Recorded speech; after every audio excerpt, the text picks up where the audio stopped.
Hello friends, आपका स्वागत है हमारे इस यूट्यूब चैनल में। आज के इस वीडियो में हम एक लर्निंग प्लान लाए हैं जो इंग्लिश पर आधारित है और लेसन है आवर नेशनल फ्लैग और क्लास है 4th। तो चलिए देखते हैं लर्निंग प्लान। जैसे कि आप जानते हैं, सबसे पहले टीचर्स का नाम लिख दिया जाता है, उसके बाद क्लास, पीरियड, डेट। सब्जेक्ट है इंग्लिश, जिसे हम ब्लॉसम के नाम से जानते हैं। यूनिट 8 टॉपिक है आवर नेशनल फ्लैग। इसके बाद review of the pre understanding of the topic लिखते हैं, जिसमें हम लिखते हैं कि बच्चे किस प्रकार से इस विषय वस्तु को पहले भी जानते हैं, पहले भी इस विषय वस्तु से संबंधित ज्ञान अर्जित कर चुके हैं। इसके अंतर्गत लिखा गया है कि student know about our national flag, they know about national flag and its tricolour and they celebrate every year national festivals। so बच्चे राष्ट्रीय झंडा के बारे में जानते हैं और उनके कलर के बारे में जानते हैं, और जो कुछ नहीं जानते हैं वो इस कक्षा में पूरी की जाएगी। इसके बाद हम लिखते हैं teachers pre understanding of the topic. Have you read और taught this topic before? Do you think that you have the proper understanding of the topic so that you can teach it to your students? इसके बाद जो है शिक्षक का पूर्व ज्ञान के बारे में यहाँ चर्चा की गई है कि इस टॉपिक के बारे में शिक्षक क्या जानते हैं, प्रशिक्षु क्या जानते हैं, और इसे पढ़ाने से पहले वो कितना नॉलेज ग्रहण कर चुके हैं, क्या प्रॉपर अंडरस्टैंडिंग इस टॉपिक पर है उस टीचर की, उस प्रशिक्षु की, जो बच्चों को वो सिखाने वाले हैं। तो I have not taught this chapter before but keep the information about this chapter. I have understood this chapter well, so I can teach children well. अब मैं इस टॉपिक को बहुत अच्छे से पढ़ चुका हूँ। मैंने ट्राई कलर और झंडे के बारे में अच्छे से ज्ञान हासिल कर चुका हूँ, जिससे मैं अब बच्चे को पढ़ाने के सक्षम हूँ। तो इसके बाद हम लिखेंगे the relation of the topic with the curriculum syllabus, which objective points of the curriculum syllabus is this topic related to? Which other subjects unit of the class is the topic related to? Is the topic included in the curriculum of the earlier class? How? कुछ महत्वपूर्ण उद्देश्यों को यहाँ पर लिखा जाएगा और साथ ही साथ ये लिखा जाएगा कि क्या यह यूनिट और भी पहले के कक्षाओं में शामिल था या नहीं शामिल था, अगर शामिल है तो किस प्रकार शामिल है। तो मेन ऑब्जेक्टिव्स इसके हैं understanding of national flag, our national flag, tricolour of flag, knowledge about other flags of countries. यह टॉपिक अन्य कक्षाओं से सीधे रूप में जुड़ा हुआ नहीं है, इसलिए यहाँ पर किसी लेसन का कोई चर्चा नहीं किया गया है।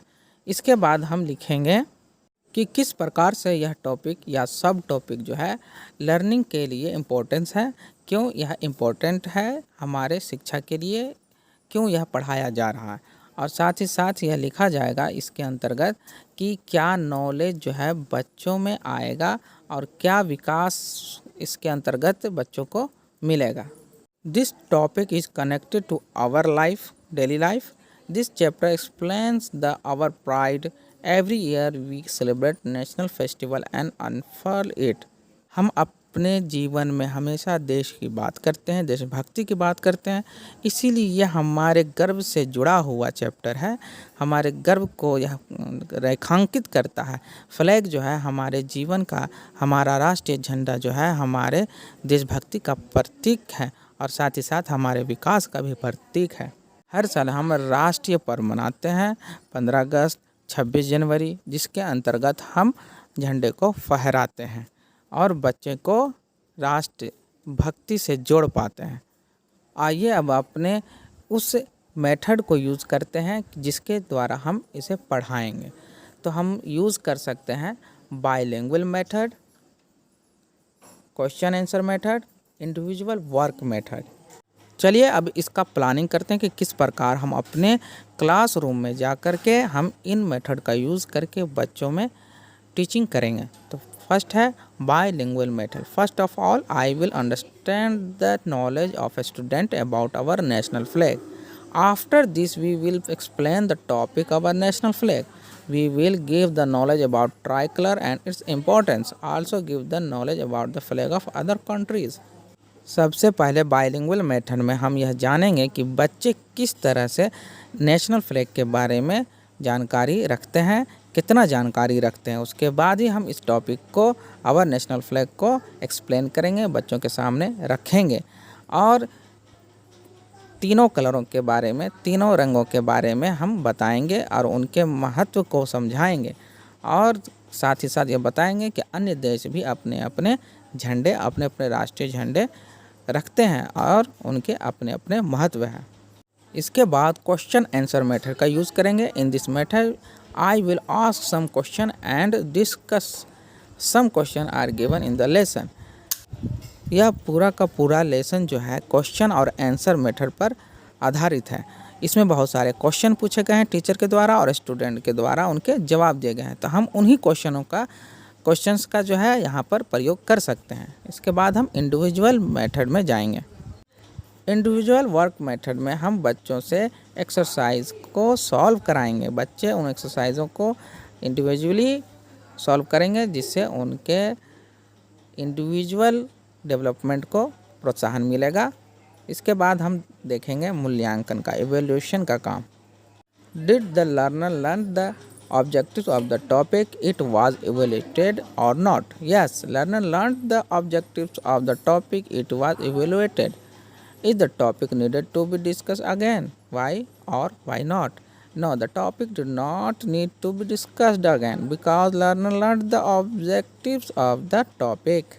इवेल्यूशन किया गया, जिसमें देखा गया कि बच्चे जो ऑब्जेक्टिव्स को लर्न करने की ओर अग्रसर हैं और इससे इस टॉपिक को दोबारा पढ़ाने के लिए जो ज़रूरत है उसे यहाँ पर मैं नहीं महसूस करता हूँ कि दोबारा पढ़ाने की ज़रूरत है।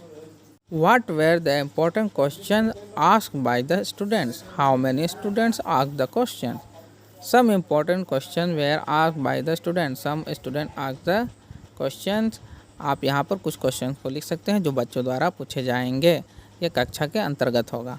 How did you explain those questions? Did the student get the opportunity to solve themselves? Question are explained by students. Student get the opportunity to solve themselves. बच्चों द्वारा जो मुख्य सवाल जो पूछे गए हैं वो यहाँ पर अंकित किए जाएंगे और साथ ही साथ बच्चों को उन सवालों को हल करने का मौका दिया जाएगा। इसके बाद हम लिखेंगे what were the resources used in the teaching learning process to the topic, how useful they were. The resources are used like duster, blackboard, chalk, chart paper, etc. हो सके तो नेशनल फ्लैग भी लेकर आएँ और उन्हें बताएं और उनके अनुपातों को बच्चों को समझाएं कि किस तरह से इनके अनुपात हैं और किस तरह से इनमें लकीरें हैं, अर्थात चक्र में कितने लकीरों का इस्तेमाल किया गया है। इसके बाद what changes will you bring to the teaching learning planning if the topic is to be taught again? I will not want to change in the teaching learning plan for topic is to be taught again. अगर मैं दोबारा इसे पढ़ाना चाहूँगा तो मैं इसमें कोई बदलाव करना नहीं चाहता हूँ। साथ ही साथ कोई डिस्कशन हो अपने मेंटर से तो यहाँ पर करें, तो not needed any other comments हो तो यहाँ पर लिखें। इसी के साथ यह वीडियो समाप्त होता है। अगर हमारा वीडियो आपको पसंद आता हो तो प्लीज़ लाइक करें, शेयर करें। अगर आपने अभी तक हमारा चैनल सब्सक्राइब नहीं किया तो प्लीज़ सब्सक्राइब भी कर लें। धन्यवाद।